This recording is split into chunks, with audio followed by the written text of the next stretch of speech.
আসসালামু আলাইকুম সম্মানিত ভিউয়ার্স, কেমন আছেন আপনারা সবাই? আশা করি সবাই ভালো আছেন। তো আসলে কয়েকদিনের বৃষ্টিতে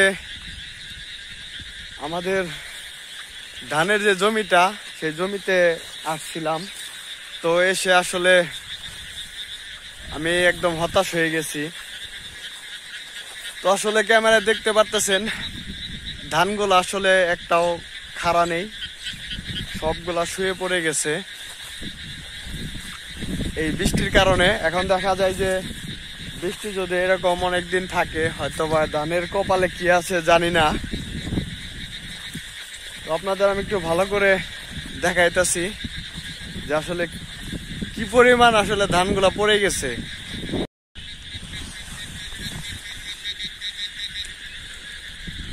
সবগুলা ধান একদম একবারে পরে এরকম বিছিয়ে গেছে। এগুলো কাটতে গেলেও অনেক সময় লাগে, বেশি দিন পানির নিচে থাকলে এমনিতে এই ধানগুলো নষ্ট হয়ে যাওয়ার সম্ভাবনা থাকে।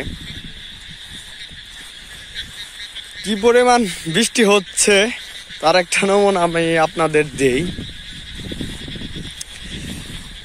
এই যে এখানে যে ডোবাটা দেখতেছেন, তো এই ডোবাটায় পানি ছিল না।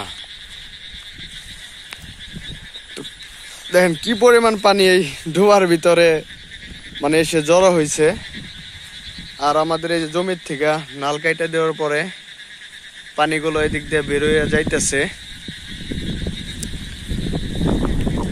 তো আশেপাশের ভিতরে আমাদের জমির ধানটাই আসলে বেশি পড়ে গেছে, ধানগুলো পাকার উপযোগী হয়ে গেছে। আর রাত্রে প্রচুর পরিমাণ বাতাস হয়েছে, ঝড় হওয়ার কারণে বাতাসটা সম্ভবত আমাদের জমির উপর দেয় প্রবাহিত হয়েছে,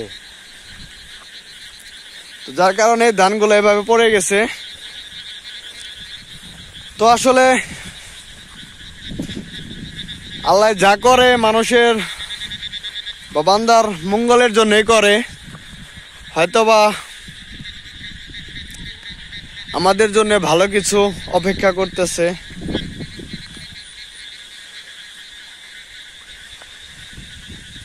কিন্তু এরকমই হলেও আল্লাহর উপরে কখনো নারাজ হওয়া যাবে না, আল্লাহর উপরে ভরসা রাখতে হবে।